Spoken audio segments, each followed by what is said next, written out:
Bismillahirrahmanirrahim. Assalamualaikum warahmatullahi taala wabarakatuh. Alhamdulillahirabbil alamin wassalatu wassalamu ala asyrafil anbiya'i wal mursalin sayyidina Muhammadin wa ala alihi wasahbihi ajmain. Okey, Ustazah harap murid-murid tahun 6 sudah bersedia untuk pembelajaran kita pada hari ini. Okey, dan insyaAllah Ustazah hanya dapat men-screenkan video ni sebab Ustazah ada dapat screen ni sebab kita masih lagi dalam proses supaya kamu dapat faham apa yang ada dalam konten dalam buku teks. Okey, sebelum kita belajar kita baca doa dahulu. Bismillahirrahmanirrahim. Allahumma aftah alaina hikmataka wanshur alaina min khazaini rahmatika ya arhamar rahimin. Rabbi shrah li sadri wa yassir li amri wahlul 'uqdatam min lisani yafqahu qawli. Amin. Okey, hari ini kita akan mengupaskan tentang tajuk Allah bersifat basar. Apa maksud basar? Basar, batsara. Basar ni maksudnya orang nama basir tu. Basar tu adalah Allah Maha ada mata. Kita Allah tidak menyerupai makhluk. Kalau kita makhluk ada mata, iaitu Allah bersifat Maha melihat. Melihat apa? Allah melihat setiap pergerakan kita, setiap perbuatan kita dan yang terdetik di hati kita. Semua dalam pandangan Allah. Okey, baca dulu yang ni. Okey, saya baca sikit. Khalifah Umar bin Abdul Aziz merupakan seorang khalifah yang adil dan bijaksana. Saya yakin ada di kalangan kamu yang pernah membaca cerita Umar Abdul Aziz. Dia suka menyamar malam-malam. Okey. Beliau sangat terkenal dengan sifat pemurah dan dermawan. Setiap hari beliau akan menderma makanan untuk diagihkan kepada fakir miskin, iaitu rakyatnya lah. Okey, Allah yang bersifat basar, melihat dan menghitung setiap amalan manusia. Okey. Maksudnya Allah melihat apa yang diperlakukan oleh manusia. Macam khalifah tadi, dia walaupun dia menyamar ke, dia tak menyamar ke, dia tetap dilihat amalan itu oleh Allah Subhanahu Wa Taala. Okey, Assalamualaikum. Ingat tak cerita Ustazah Nur tentang kemuliaan peribadi Khalifah Umar bin Abdul Aziz yang pemurah dan dermawan? Memang dia sangat dermawan. Okey, nanti kita akan buka satu slot tentang Allah derma, betapa dermanya, betapa sifat derma sedekah dan juga sikap infak hartanya oleh Khalifah Umar bin Abdul Aziz ni. Okey, Waalaikumsalam. Mestilah ingat. Dia kata mestilah ingat. Okey. Lepas tu yang kawan dia sebelah ni kata, belah tu bertiga tu pula Khalifah Umar sangat amanah ketika melaksanakan urusan negara.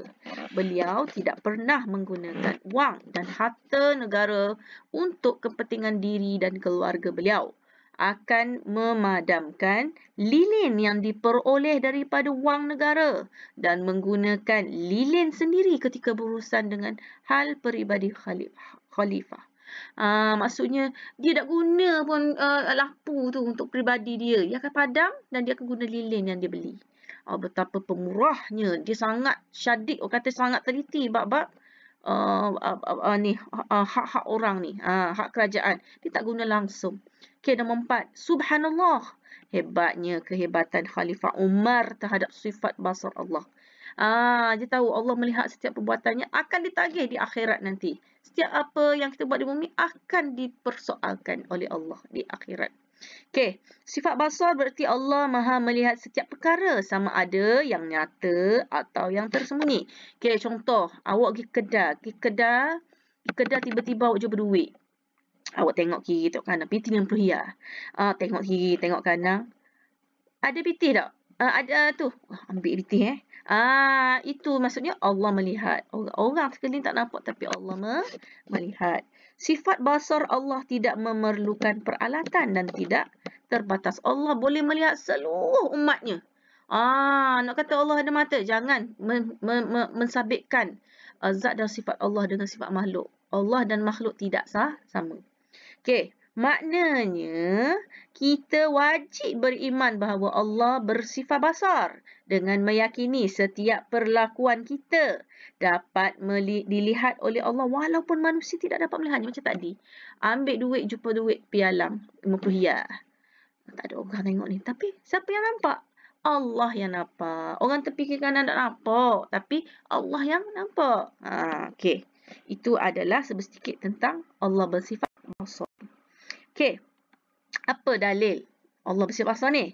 Wallahu basirum bima ta'malun. Allah Maha melihat segala apa yang kamu kerjakan. Maksudnya Allah tengok belaka. Dak senang kata terdetik dalam hati pun Allah tahu. Tu Allah Maha mengetahui. Allah Maha alim. Maksudnya sekarang ni Allah Maha basar melihat segala-galanya. Ingat, apa yang kita buat jangan tersembunyi. Okey, maksudnya Allah tahu apa walaupun sekecil-kecil zarah sekalipun. Okey, apakah pula dalil aklinya ustazah? Dalil akli tadi dalil nakli kalau ayat Quran.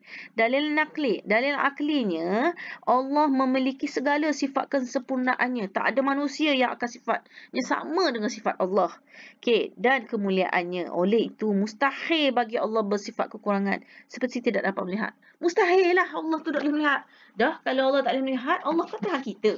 Allah itu Tuhan kita. Jadi Allah ni memiliki segala kelebihannya ada pada sifat Allah Subhanahu wa taala. Okey. Kesan meyakini Allah bersifat basar ni apa kesan-kesannya? Kesan dia yang pertama. Cuba tengok kesan yang pertama apa dia. Okey. Kesan pertama. Berusaha melipat gandakan amalan. Kita berusaha juga untuk mendapatkan kemuliaan dan kebaikan. Allah melihat segala-galanya. Aku derma duit, aku tak mau cerita ke orang.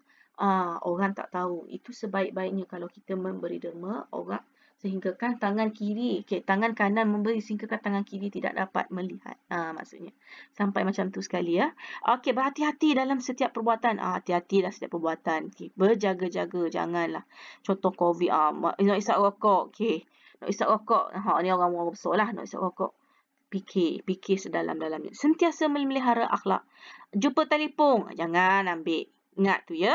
Mewujudkan masyarakat harmoni. Okay, orang harmoni lah. Bila kita tak ada perselingkahan, tak ada sengketa, tak ada curi-mencuri, kita akan hidup aman dah, damai. Hidup dirahmati Allah. Betul. Allah akan merahmati hidup kita. Okey. Ini adalah latihan. Awak boleh tengok je untuk perfahaman awak sendiri. Ini lebih kepada latihan. Okey, walau bagaimanapun untuk PDPR hari ini Ustazah dah berikan modul yang sekalikan dengan semua subjek sebelum cuti baru ni. Ustazah nak awak jawab soalan iaitu soalan tajuk 2 iaitu Allah bersifat basar. Ini muka surat 9 ni Ustazah bagi ni. 2 sahaja soalannya. Pertama A dengan B. Yang pertama, jawab semua soalan-soalan berikut. Berdasarkan buku teks tadi. Jawab dalam bahasa Melayu pun Ustazah kira boleh lah. Daripada awak dah faham. Tapi kalau boleh tulis dalam tulisan Jawi. Okay, dan yang ke B tu. Contoh-contoh sifat basar Allah. Contoh-contoh sifat basar Allah. Itu terpulang. Ini adalah KBKK awak sendiri. I think maksudnya berfikir. Okey, sekadar itu sahaja. Jangan lupa hantar kepada Ustazah PM ya. Jangan letak dalam grup. Dan kalau boleh hantar sebelum pukul 5 untuk Ustazah rekod dalam PDPR. Okey, sekadar itu sahaja daripada Ustazah. Tulis dalam buku tulis Pendidikan Islam untuk bahagian akidah. Okey, wabillahi taufiq wal hidayah. Wassalamualaikum warahmatullahi wabarakatuh. Jumpa lagi.